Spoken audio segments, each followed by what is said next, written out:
En base a eso, hoy día lo que vamos a hacer es tratar de hablar sobre los fundamentos de las APIs o API, ¿ya? Posiblemente no todos hayan tenido la posibilidad de trabajar con API.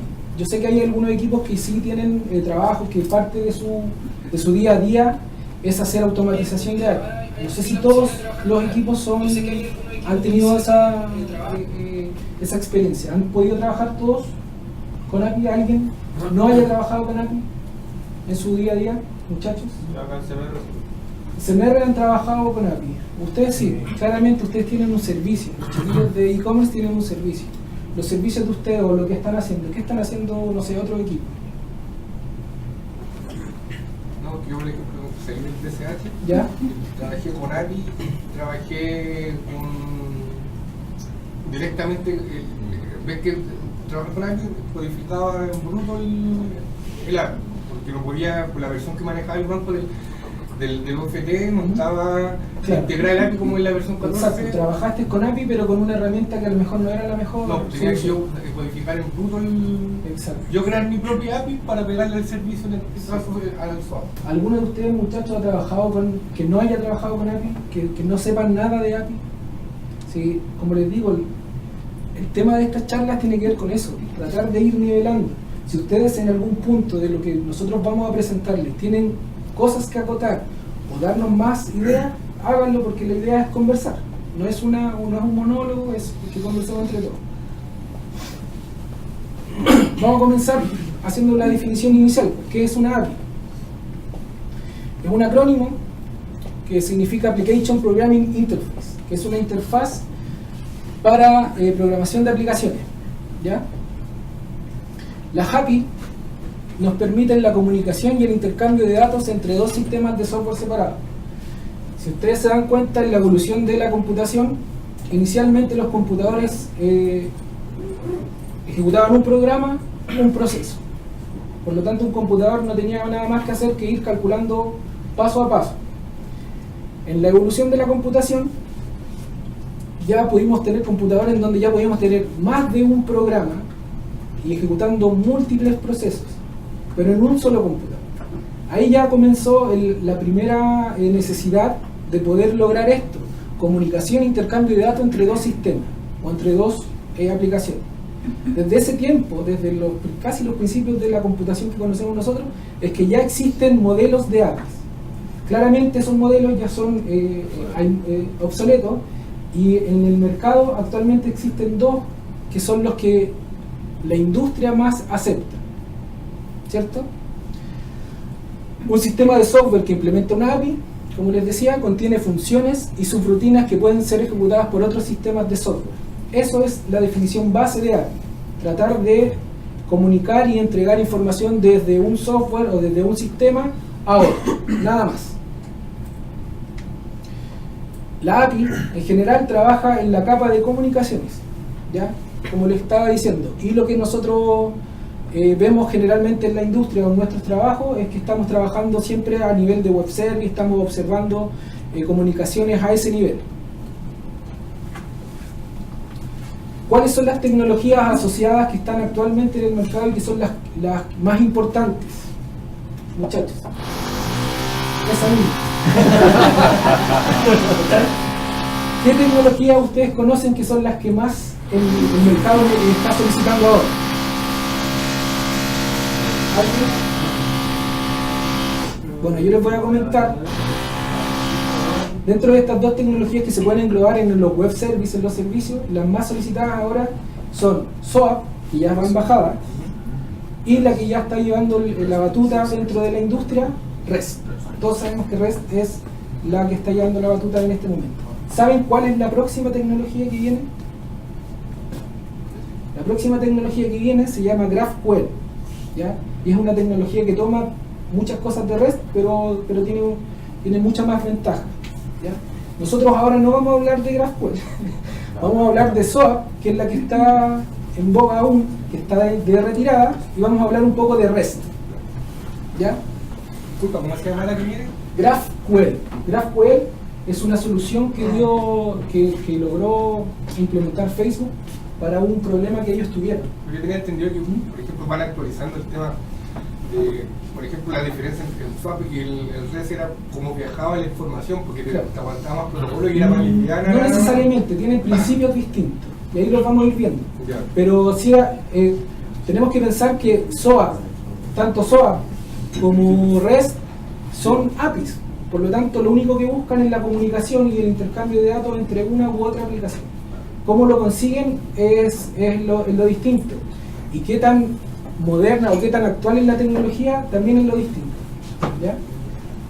SOAP es una implementación de una tecnología antigua que se llama RPC, que era una tecnología para lo mismo, era una tecnología de transmisión de datos. La diferencia es que es un protocolo de intercambio de información basado en XML, ¿ya?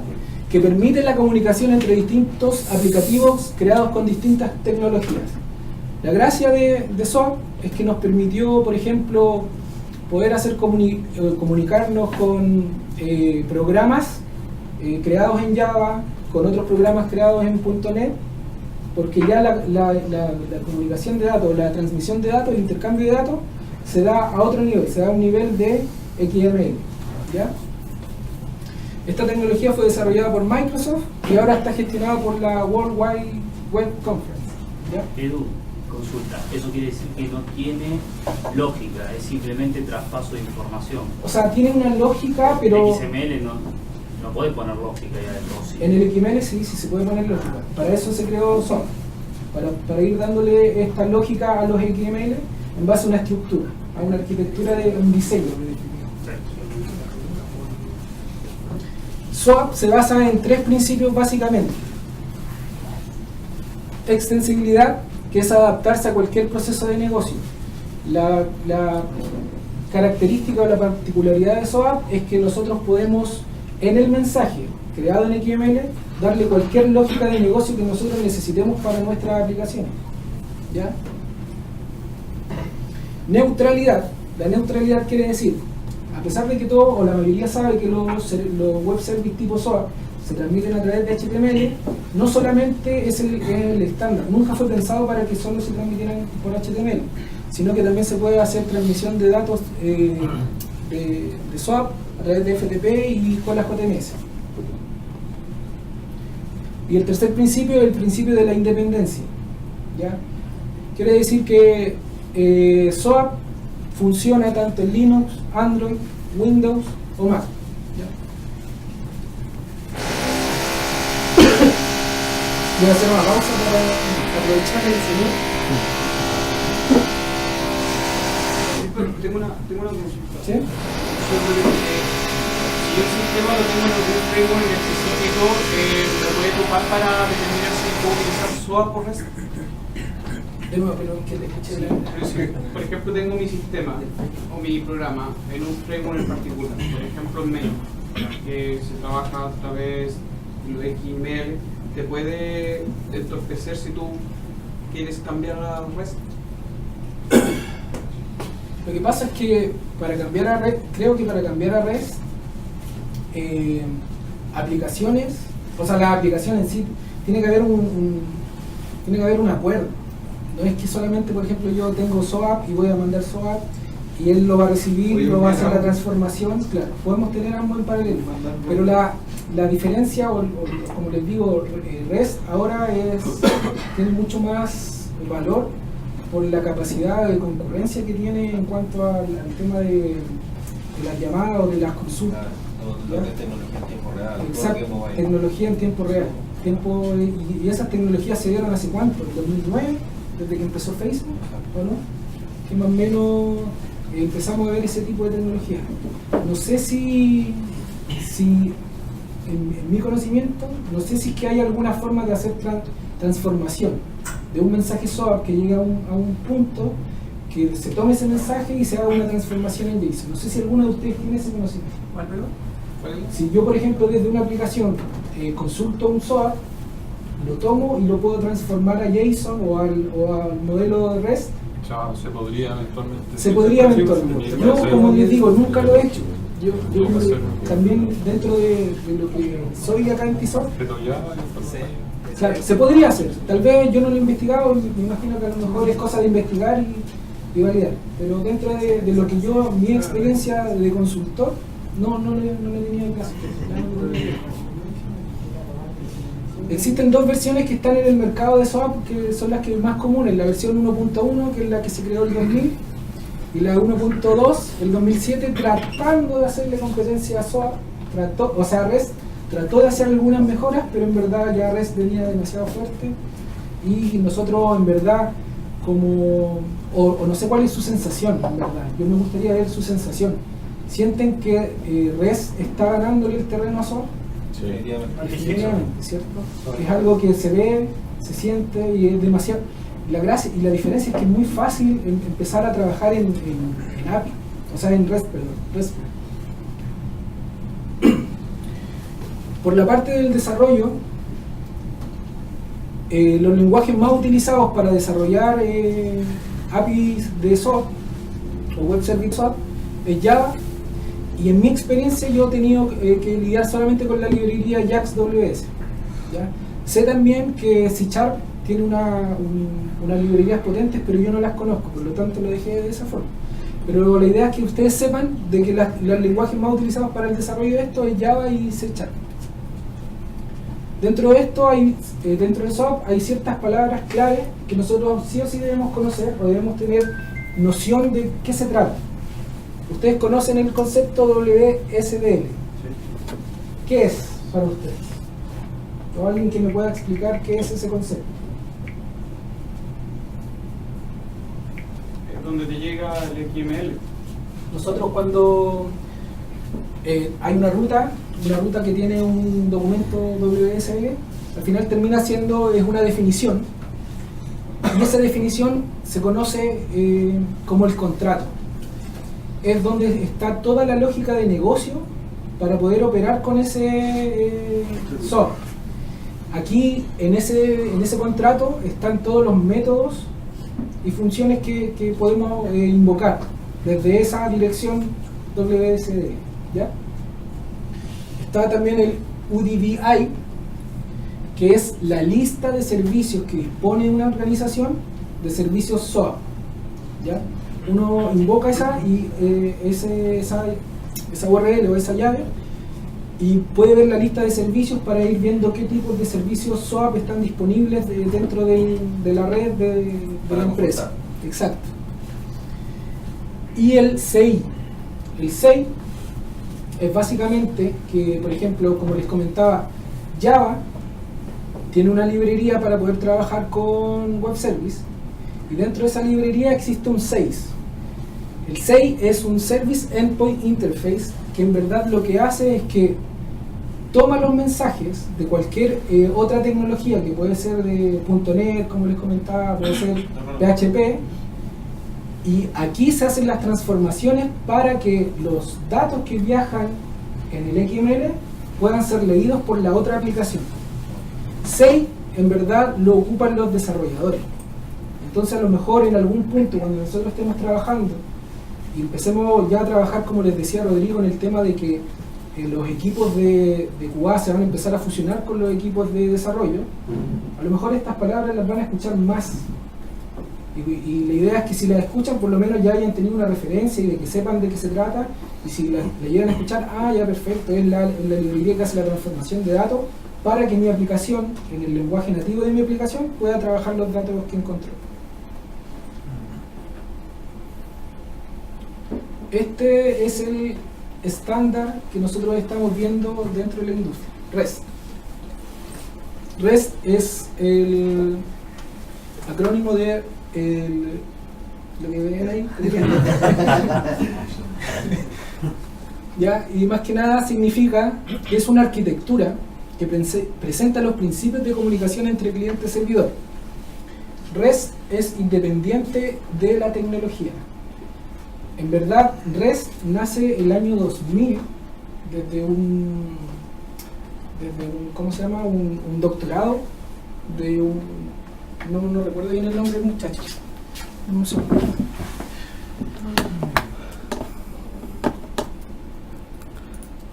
No, lo mismo. que tengo el doctorado, o sea, tengo el doctorado, está disponible en internet, se llama Roy Thomas, ¿ya? Él, en verdad, en su paper, da las bases de lo que es REST, ¿ya? Pero en verdad lo que trata de explicarnos es una arquitectura, es una forma de trabajar.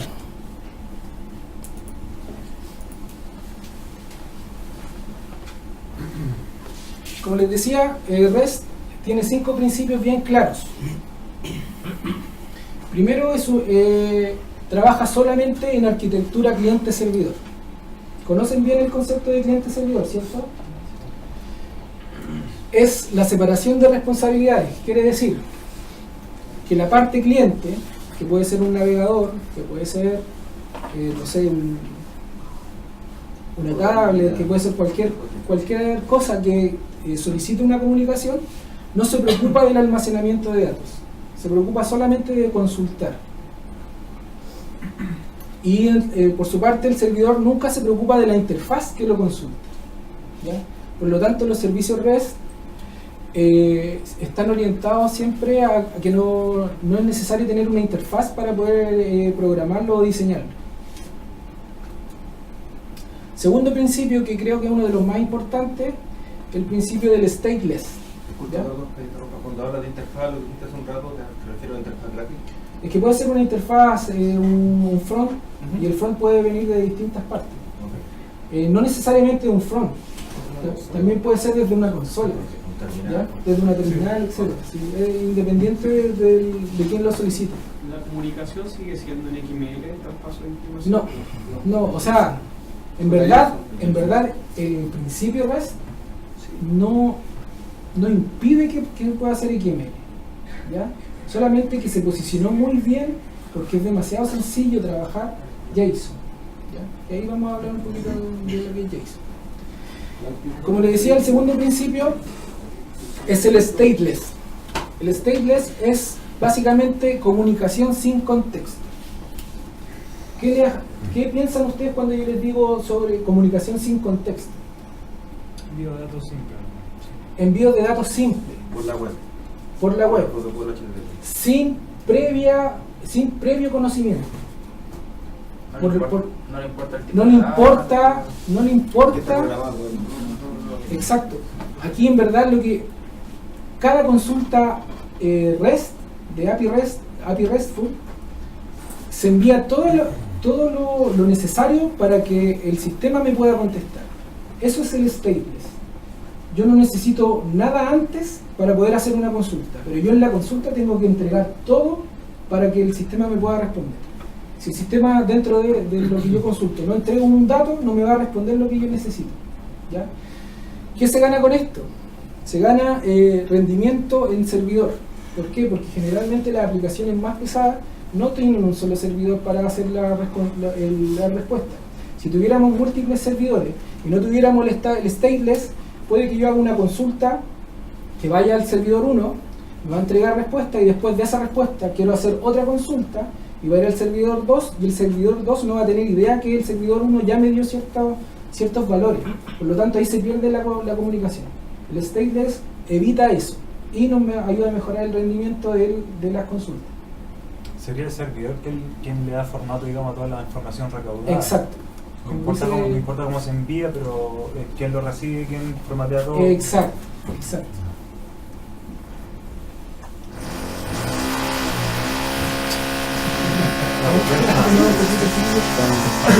Arriba. Están saboteando la charla. Son los otros, es la competencia. Como tú me preguntaste recién, REST también dentro de sus puntos fundamentales dice que la representación va separada del recurso, ¿ya? Entonces la representación del envío de datos puede ser en XML, puede ser en JSON, puede ser en un texto plano, puede ser incluso en una tabla HTML, ¿ya? Entonces, como yo envío la representación, la puedo enviar por cualquiera de estos formatos, también el recurso puede estar en cualquier tipo de formato. como lo son las bases de datos relacionales, que son las que nosotros conocemos como SQL, Oracle, ¿cierto? MySQL, y las bases no relacionales. ¿Conocen el concepto de bases no relacionales? ¿Sí? Una independencia. Exacto. ¿Y cuáles son las bases de datos no relacionales más conocidas o las que están más en boga entre nosotros? MongoDB, Cassandra, ¿qué otra más? Entonces, si ustedes se fijan, ese tipo de base de datos es conocida por nosotros y recién se está integrando a la industria ya más grande. Por lo tanto, ¿Puedo uno... hacer una consulta? Disculpa, que me quedo dando vuelta a lo que dijiste sobre que REST tampoco te obliga a no enviar datos XML. Entonces, ahí donde te pregunto, no sé si lo sabes, ¿por qué REST sí me permite enviar datos, digamos, chicos como JSON, cosas así, y además XML? La pregunta es, ¿dónde está la diferencia entre ocupar REST y ocupar SOAP? ¿Por qué no puedo enviar el XML por REST? Sí, se puede enviar por REST un XML, pero tiene que estar dentro del formato que acepte ese XML para cualquier tipo de recurso. Como te digo, puede ser una base de datos. Si una base de datos acepta ese tipo de formato, no hay problema. Pero lo más importante, creo yo, es que la adaptación de la tecnología, que fue súper natural. Entonces, la gran diferencia que veo yo dentro de lo que yo he conocido es que el XML sí o sí nosotros como consultores, como informáticos, lo asociamos a SOAP. Y claro, llegó JSON para darnos mucho más y hacer mucho más distinto REST. ¿Ya? Puede ser por un tema más que nada de asociación, como Claro, es como una asociación. Ya, por ejemplo, cuando hablan de REST, todos piensan en MongoDB o JSON, aún pudiendo hacerlo lo del otro. Porque como les comentaba en el paper o en el documento, no es importante, pero ya en la realidad JSON se hizo el estándar.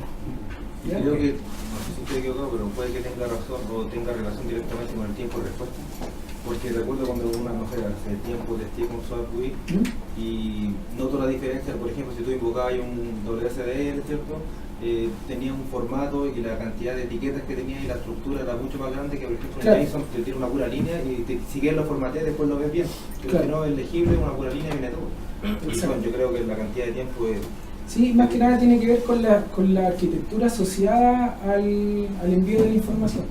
Porque, por ejemplo, para enviar información por SOAP, nosotros sí o sí tenemos que conocer el contrato. El contrato en verdad nos obliga a utilizar funciones. ¿Cachai? Acá nosotros cuando enviamos información a través de JSON, o sea de REST, nosotros enviamos la información y es información de alguna forma, entre comillas, asíncrona. Nosotros después nos olvidamos de eso y esperamos que nos respondan. REST es un sistema que también está basado en capas. ¿Ya? ¿Qué quiere decir esto? Que las aplicaciones, como nosotros conocemos, están compuestas de distintas capas. Está la capa de presentación, que generalmente es el front de los sistemas. La capa de peticiones, que es donde entran los web services, o sea, los servidores web.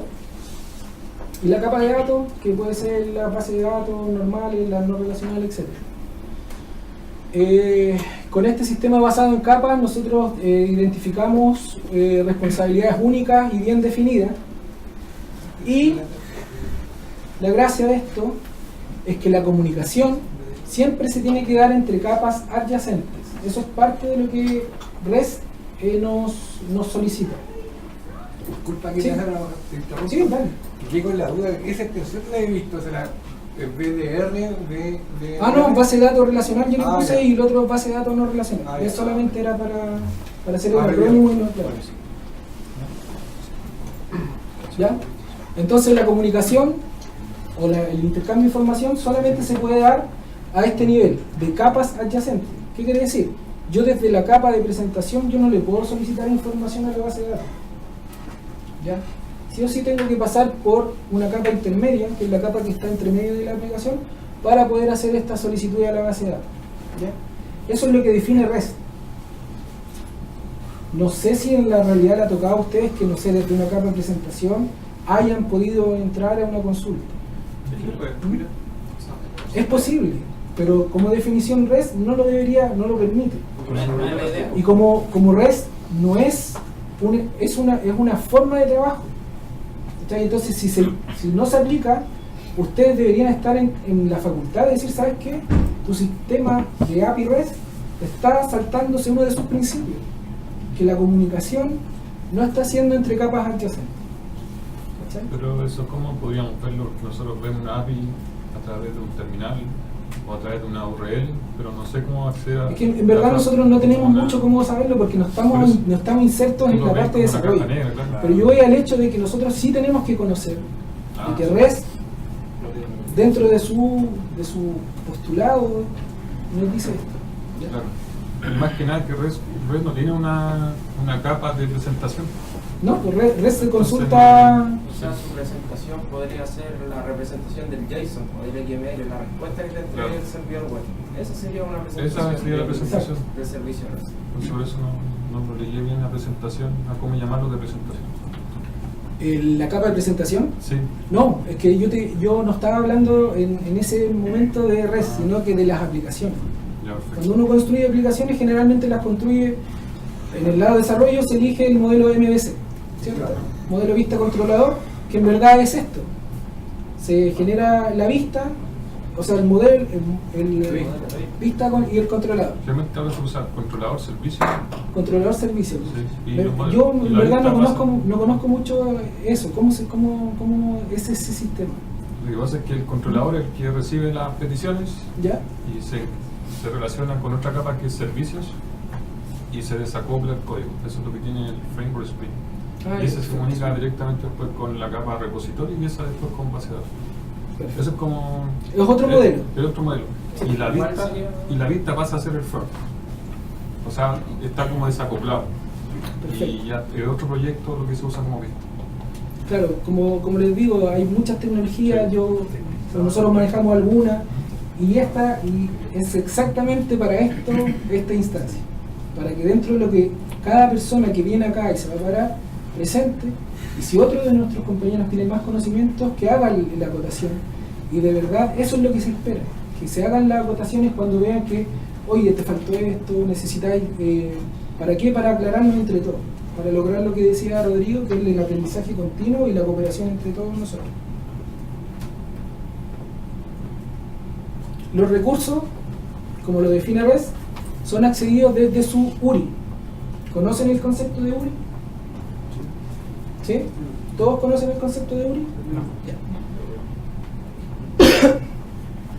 URI es un concepto que viene, o sea, ustedes conocen lo que son las URL, ¿cierto?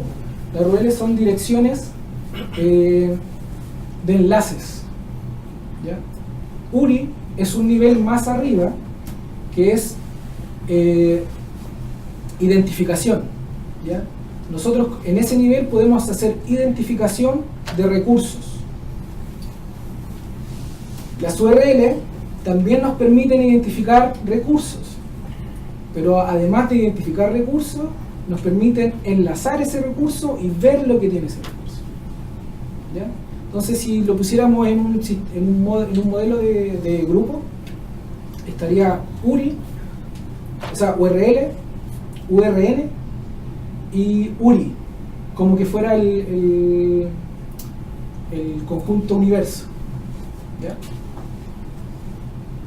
Es una dirección única, similar a la URL, solamente que no enlaza, identifica, representa recursos, que es los recursos que, por ejemplo, nosotros podemos obtener a través del HTML.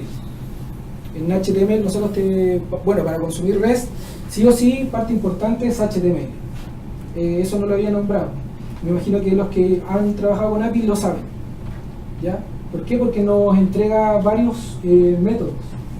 Y en base a esos métodos, para estas direcciones únicas, nosotros podemos ir operando, ir conociendo o llegando a las funciones, ¿ya? Entonces el esquema base es máquina, que sería la dirección, por ejemplo, no sé, un IP X, el directorio, archivo y fragmento.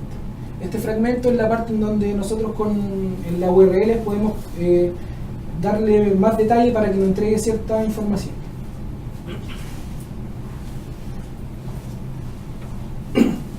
en desarrollo, por el lado REST. ¿Qué tecnología ustedes conocen con las que se hacen los desarrollos REST? Con Java, no, Java, Express, Node, Express, Angular. Spring, Angular. no, Sunrise. ¿Ya? Y la mayoría, bueno, o el fuerte se basa en JavaScript y su apartado conocido como JSON. JSON es un formato de texto sencillo que sirve para el intercambio de datos. ¿Ya? Es un subconjunto de lo que es JavaScript, pero en verdad dentro de la industria ya se considera como un lenguaje independiente a JavaScript, porque ya está tan asumido o es tan fácil trabajar solamente con ese grupo que en verdad se asume como que es un pseudo lenguaje propio para poder trabajar en el modelo de APIs. Como herramienta yo propuse que viéramos lo que es Node.js, ¿ya?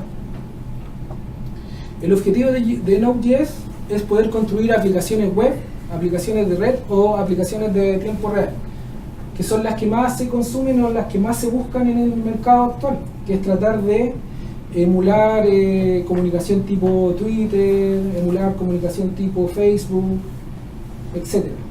¿Por qué? Porque Node.js nos da un gran soporte en lo que es la concurrencia de solicitudes. Node.js se basa en lo que es un entorno de ejecución de JavaScript, o su acrónimo que es JRE. Este entorno, o esta como máquina virtual, la más popular o la que mejor funciona es la de Google, que se llama V8. ¿Ya? Y la gracia que tiene, que es un intérprete que se puede utilizar tanto en el lado del cliente, a través del navegador, como por el lado del servidor, a través de Node.js. Este servidor tiene naturaleza síncrona, quiere decir que cada solicitud él la toma, la deriva y está disponible y no le importa el momento de la respuesta, sino que él sigue recibiendo peticiones y sigue enviándolas y cuando llegue la respuesta la devuelve. Las ventajas y la gran ventaja por qué se ha ido posicionando esta tecnología sobre otra es esta, que comparte código entre navegador y servidor. Nosotros podemos crear código y mandar a ejecutarlo al servidor. ¿Cachai? Entonces cuando tenemos acceso a servidores grandes que pueden computar alta información, se hace una ventaja importante. Express.js, ¿quién lo conoce? ¿De qué se trata Express.js? Express es un framework que usa Node.js, Claro. y trae la librería ya completa, lista para fabricar De hecho, una REST. por ejemplo, con Node.js es muy sencillo levantar un servidor. Es demasiado sencillo levantar un servidor. Con Express es aún más sencillo. Creo que se puede hacer como en 2 o 3 líneas de código. Con Happy también es más fácil todavía. Happy, que es un framework también de Node, también es súper más sencillo que Express. Exacto, ¿cachai? ¿Y por qué? Pero Express.js en verdad no es como un framework para Node.js, es un módulo. ¿Por qué? Porque dentro de Node.js existe un NPM. Exacto, NPM es el manejador de paquetes para Node. Y en verdad todo código se reconoce como módulo. Y la gracia es que se puede instalar. Express.js es un módulo que se instala en Node.js para poder trabajar y para incluso simplificar aún más en la creación de servicios web. Está como una duda, ¿puede ser utilizado como servidor de aplicaciones para Node.js? Sí, porque como que, no sé si te entendí mal, pero como que se puede montar sobre Redis. Es que no es que se monte, Node.js es la base. Y yo en Node.js yo puedo bajar este módulo. ¿Un complemento? Es como un complemento. Y trabajo en modo Express.js, ¿cachai? Que nos permite a nosotros, y que tiene mucha más funcionalidad. El NPM es muy similar a Maven. de Java, quizás con eso Claro. es más familiar. De hecho, con un gestor de paquete, poner la Dependencia. claro, dependencia y parte es de- exacto, sí, exacto. pero mucho más fácil de usar. Listo.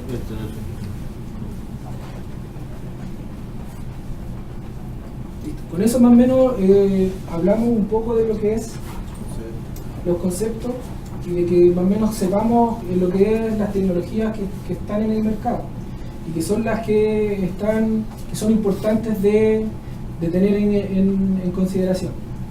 Hace tiempo atrás, nosotros como automatizadores no era prioridad para nosotros. Yo me refiero y me remonto a mi primera época de automatizador, que fue hace como 6-7 años atrás, en donde el objetivo siempre era el front. Siempre era tratar de lograr el flujo funcional. Era siempre tratar de validar el sistema a través de la navegación del usuario. Por eso existían estas herramientas. Claro, UFT, la de IBM, que no me acuerdo cómo se llamaba. Rational. Entonces, el trabajo del automatizador siempre iba en esa función. Y es lo que la mayoría, lo que más he hecho en mi carrera de automatizador. Tomar flujos funcionales, empezar a hacer la navegación, y todos los que han hecho eso igual saben que es muy complicado. Es muy complicado. ¿Por qué? Porque de repente nosotros podemos encontrar errores, pero lo estamos encontrando en la capa del front. Y ese error, si empezamos a investigar más, nos vamos metiendo en el segundo clic, podemos llegar a que fue un problema de API. ¿Sí? Entonces la visión, o lo que se está tratando de hacer, es poder automatizar estos procesos de API y poder también certificarlo, con lo que de alguna u otra forma podemos aminorar el tiempo de encuentro de defectos, aminoramos costos para la empresa, y a nosotros, por otra parte, nos pide más especialización. Vamos a hablar un poquito de lo que nos piden, ¿ya? Que es el testing de API. A mí me gustaría saber la experiencia de ustedes, que ustedes más que nada ya tienen esa experiencia. A nivel de API, ¿qué es lo que les solicitan, chiquillos que trabajan? No sé qué otro equipo ha trabajado con API. Acá.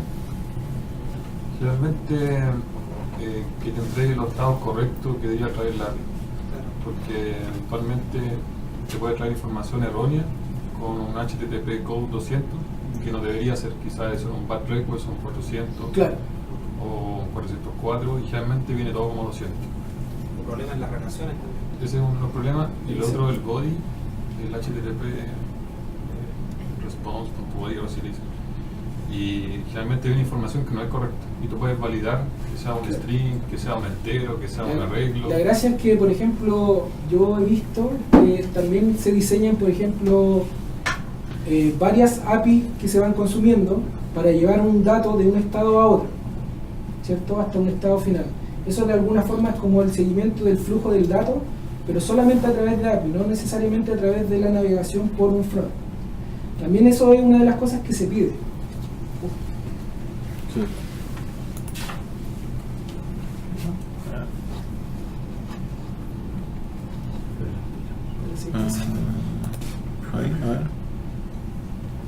Ahí está. Entonces, ¿qué es el testing de API? Es básicamente el proceso de validación y certificación a nivel de API. Como decían los muchachos, no existe una interfaz de usuario, ¿ya? Pero existen varias herramientas para poder hacer esta validación. Básicamente lo que se hace, lo que nos comentaba, ¿cuál era tu nombre, perdón? Alejandro, es validar a nivel de códigos de respuesta. Eso es una de las validaciones que se nos solicita, ¿ya? Nosotros podemos validar cualquiera de esos códigos de respuesta. Tenemos el código 1, que es el código informativo, código 2, correcto, código 3, redirección, código 4, recurso no encontrado, y el código 5, error en el servidor, ¿ya? ¿Qué tipos de pruebas nosotros podemos diseñar en base a eso? Las pruebas funcionales, como les decía, un end-to-end. Ojo, nosotros deberíamos estar capacitados como tester, no a nivel de automatizador, sino que a nivel de tester, deberíamos empezar a estar capacitados para hacer pruebas funcionales a APIs. ¿Ya? Existen herramientas que para personas que no están trabajando en la automatización pueden hacer estas validaciones. Post, ¿cierto? Podemos hacer pruebas del contenido. Nosotros hacemos la solicitud del recurso, se invocan con un código OK y validamos la respuesta. ¿Ya? Esas validaciones se pueden hacer tanto funcionales como automatizadas. Validación de los HTTP code, que es lo que les había mostrado, que es lo que la mayoría de los clientes nos solicitan en este momento. Validación de headers, validación de que los headers sean los correctos, y validación a nivel del JSON, validar que la estructura del JSON que está respondiendo es la correcta. ¿Ya? ¿También están las pruebas de seguridad?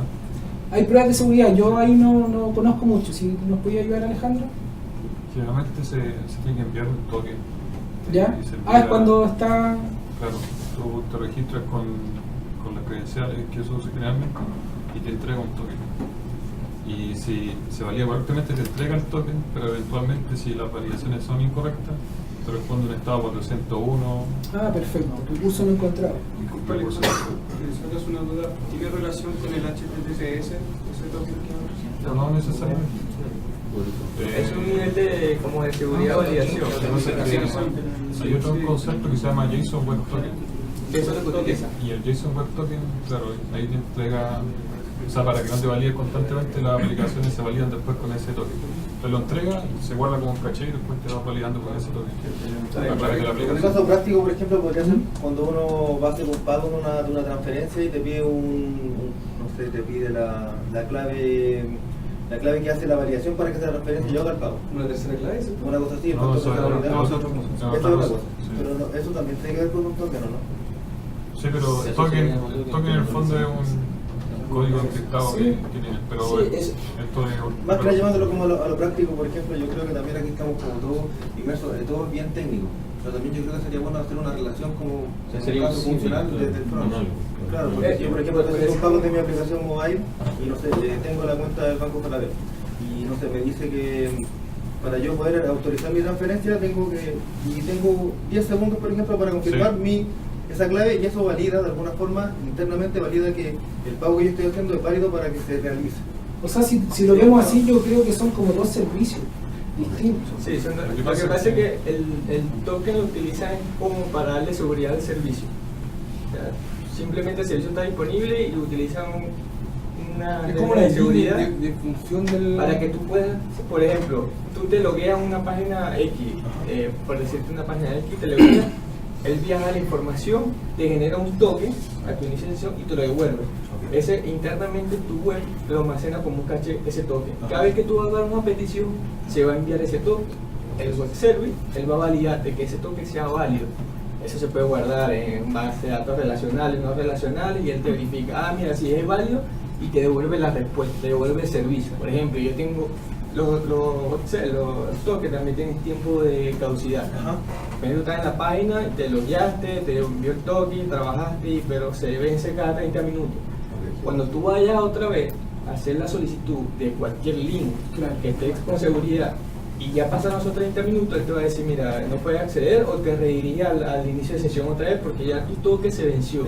Entonces tienes que otra vez iniciar sesión para que te devuelva un nuevo token. Pero eso para mí es como seguridad a nivel de flujo de negocio. Sí, de servicio. Es una seguridad de flujo de negocio, que es lo que define el negocio como la seguridad que yo quiero dar a mi sistema. Pero no necesariamente relacionado al servicio en sí. No, sí, es que está relacionado al servicio, es como un middleware. No, Claro. sí. Igual al middleware tú le puedes asignar un token también para darle seguridad al servicio, porque si imagínate, Claro. si no tuvieran, esto es lo que nos pasa a nosotros. Nosotros estamos trabajando por lo menos en e-commerce y ¿Ya? tenemos varios servicios, pero la aplicación de donde está, que es ellos no utilizan web token. Entonces, a nivel de servicio no tiene seguridad porque cualquier persona que conecte la Podría- dirección puede acceder. podría acceder. Entonces no es la idea. Y Entonces, eso la es idea por, es que eso es tener- por la característica de REST, de que REST, si yo tengo lo que quiero consultar, podría ir y tomarlo. Claro, de manera entonces sencilla. eso Lo interpreta, claro. exacto, ese toque es un nivel como de seguridad. de del servicio. servicio, simplemente. Se pueden hacer pruebas de performance también, ¿ya? La idea de acá es tratar de ver en cuánto tiempo nos está respondiendo en los servicios. Y la gracia de estos servicios REST sobre los de SOAP es que tienen muy buena performance, ¿ya? Servicios que se demoren más de un segundo es mal, muy mal, ¿ya? A nivel de automatización es lo mismo, son las mismas pruebas, y la gracia es que nosotros también podamos saber con qué podemos automatizar, ¿ya? Las herramientas para el testing de este tipo de API está, como dijeron, Postman, que es una herramienta que puede ser utilizada de forma funcional, y creo que se pueden generar automatizaciones, ¿cierto? Sí. Sí, por ejemplo, nosotros en CNR actualmente tenemos una integración ya como monitoreo de API, donde unimos Jenkins con Postman a través de una herramienta que se llama Newman, ¿Ya? que te permite ejecutar las colecciones que tú puedes exportar de Postman. Bueno, la colección es un conjunto de requests en Postman y lo exporta en JSON. Entonces Newman lee ese JSON con toda la configuración que va con el environment en el cual tú vayas a ejecutar las pruebas, si se test, QA o producción, el que sea.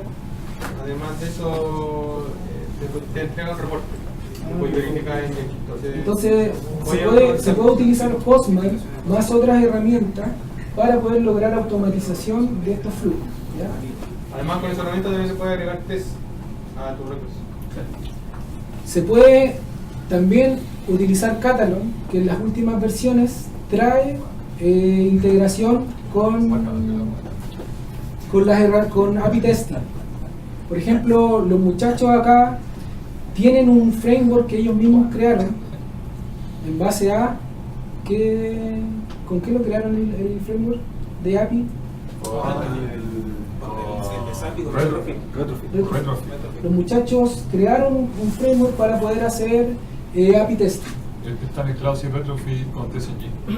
Claro. El TSNG así lo hace el club, lo hace. La lógica de ejecución. Sí, lo separé. También existen otras herramientas en el mercado como es Complete, SOAP, YPro y el framework Java, que en verdad ahí hay un punto que sería bien interesante verlo aquí a nivel de este tipo de charla, de cómo poder nosotros crear un framework, ¿ya? Que eso sería un buen, que se las tiro por si acaso, para que lo vayan viendo. ¿Cómo ir viendo, cómo poder desde un ID, desde un IDE, crear un framework para poder hacer consultas a nivel de API testing, ¿ya? A nivel de testing performance está JMeter y LogRunner, de las herramientas que yo conozco. Yo no sé si ustedes conocen alguna otra herramienta que no están acá. ¿Cuál, perdón? Catlin. Ya, ¿y de qué se trata? Que en verdad no lo conozco. ¿Qué es lo que...? Está hecho en programación a escala y también hace performance directamente a la API. Ah, perfecto. También te entrega, pero está orientado hacia lo que hacemos nosotros, el tema de certificación. Entrega reportes. En Palavera se está ocupando. ¿Ya? Sebastián Rojas está trabajando en ese, con el equipo de performance. Perfecto. Muchachos, con eso ya de alguna forma terminamos lo que queríamos conversar. Les dimos el puntapié de esta iniciativa. Y yo lo único que quiero decirles es que traten de pensar en esto como una oportunidad, porque siempre nosotros, los automatizadores o los semi-juniors, semi-seniors, todos, hemos pedido instancias para poder mostrar lo que hacemos, para poder compartir nuestros problemas y para poder llegar a poder conversar y relacionarnos con nuestros pares, ¿ya? Nosotros vamos a terminar la transmisión ahora del YouTube, ¿ya? No sé cuántos nos vieron, 11 personas por lo que veo. Y vamos a ver un caso práctico en donde lo que vamos a hacer es crear desde Node.js un servidor y vamos a crear una mini API sencilla para los que no lo han visto, ¿ya? Yo sé que hay gente que igual se tiene que ir, tienen que verlo entre ustedes, pero básicamente era esto. Y les doy las gracias por estar acá, les doy las gracias por el compromiso y por el futuro, que yo quiero que se comprometan y ojalá que lo puedan hacer y que nos ayuden a todos a enriquecer nuestros conocimientos. Muchas gracias, chiquillos. Gracias a las personas del internet también. Chao, que estén.